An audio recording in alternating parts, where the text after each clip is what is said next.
Were the Star Wars books successful for Marvel? We're coming close to the end of the first run of the relaunched series. And what do we think? How did it do?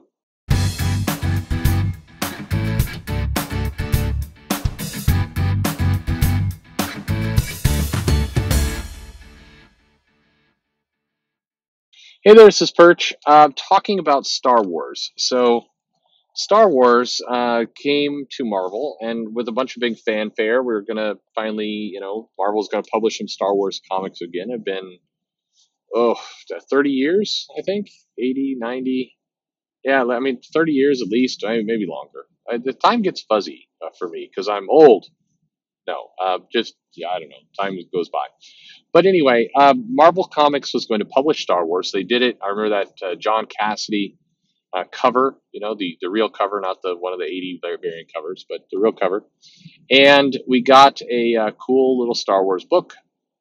And it was, I remember when the first issue came out, it sold really, really well. Just sold huge amounts of titles, and it was all primed to do really well.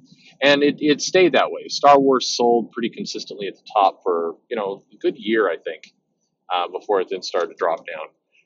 But I remember when the first issue came out, I remember saying, this won't last. It's going to dive bomb. Or not, dive bomb's too strong a word, but like the buzz will wear off, and people will be wondering, you know, where the magic went. Why was it that we were really excited about a Star Wars book, but why? Because people are coming in and go, man, I've been waiting 30 years for Marvel to do Star Wars again. And then I was like, well, a year from now, that guy will be like, I could go away again. I'm good. So why did I think that? Well, there's one big reason for me, and that was always going to be how it was positioned, meaning when the title took place. And the title was basically sandwiched between Star Wars and Empire Strikes Back. And I think the reason they wanted to do this is it gave them access to all the core characters, obviously minus Obi-Wan Kenobi.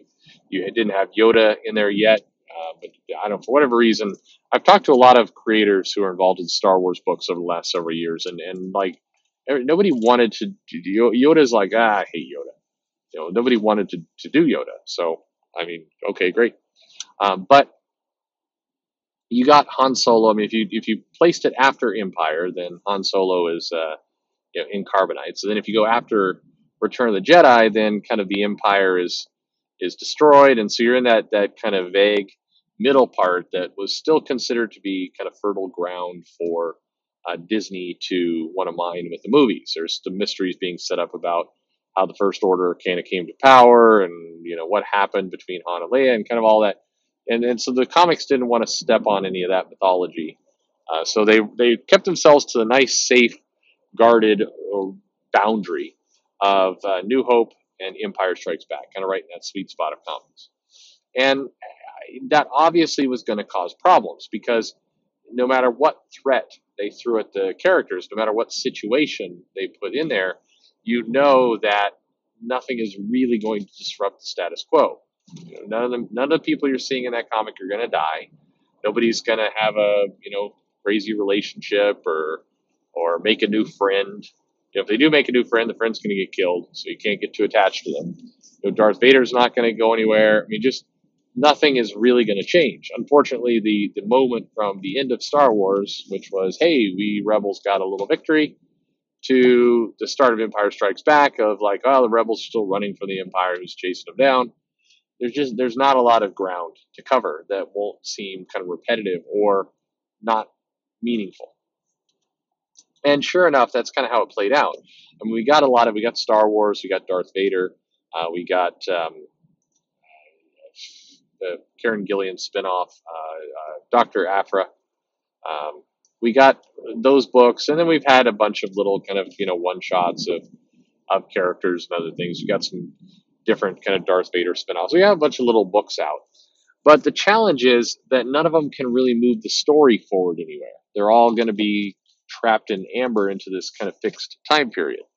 And even if we go and we do a, Poe book, we're going to do a little, Dameron Poe series, it's still going to have to fit without any real development in the character. We can't really reveal anything major because that character's still being formed, and we can't do anything to really impact him.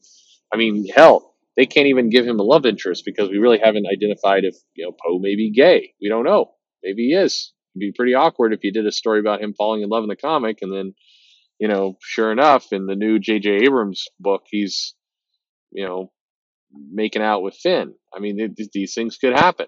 I'm just saying.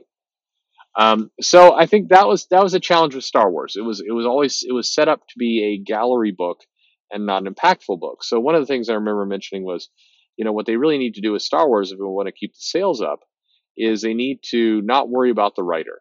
Like, the writer of this story really doesn't matter too terribly. We've got lots of books we can bring into canon. We can just adapt those, but basically just tell a story of the heroes kind of off on some very visual adventure, and then take the money you would have spent on the writer, or one of the top writers, and put that money into the artist. Like, do a series of one-shot stories that are just big splash page. We got Art Adams doing a story about Luke escaping from some TIE fighters, and then the next comic we've got John Cassidy doing a bit. Just go through some top artists that are going to produce really big, good splash money, licensable stuff, and that's probably how the comic survives and keeps its popularity up, because it's seen as more of a showcase for amazingly rendered kind of Star Wars moments. But then we had that weird era in the Star Wars comic where Salvador Lorca was on it, and it was just really, really painfully bad tracing. Like, that was like, ugh. Like, I have decent respect or liking for that guy, and that work was like, don't do this to yourself. Like, you are Greg Land. I mean, you gotta. Ugh. Um, that was a shame, just a shame with that book. But now here we are. We've got Star Wars. It's coming to the end of its first run. It will be relaunched. They'll do more Star Wars comics, but they've got to figure out a way. Like, either they take my suggestion, make it a big action gallery book where you have some of the industry's biggest artists doing big Star Wars moments that you could throw on T-shirts and things, or you've got to commit to doing the spin-off story. So let's say for the moment that what Rian Johnson was going on about was accurate, and that he actually was trying to create this big new expanded universe to tell tons of different Star Wars stories. Okay, then in many ways the Dr. Aphra story, despite the fact that it's trapped in a time period that limits her, is probably one of the best ones you can do, because you can do whatever the hell you want with that character. Just make it an interesting character, send her off into the world to have crazy space adventures, and make it good. Make a good sci-fi book. Now, the problem with that character is that she can't get involved in too many gigantic things, because we probably would have seen that mentioned or referenced or crossed over in the movie somewhere.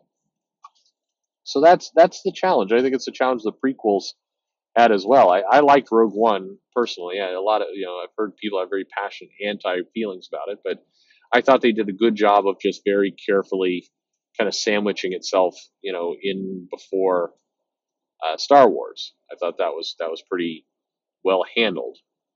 But a lot of people, I don't know, whatever. I think that's probably the best you can do with that kind of story. So, what do you think? Should Marvel keep going with Star Wars? I mean, it's obviously money for them. The sales are nowhere near where it started, but it's still pulling in some cash. I mean, you don't walk away from cash.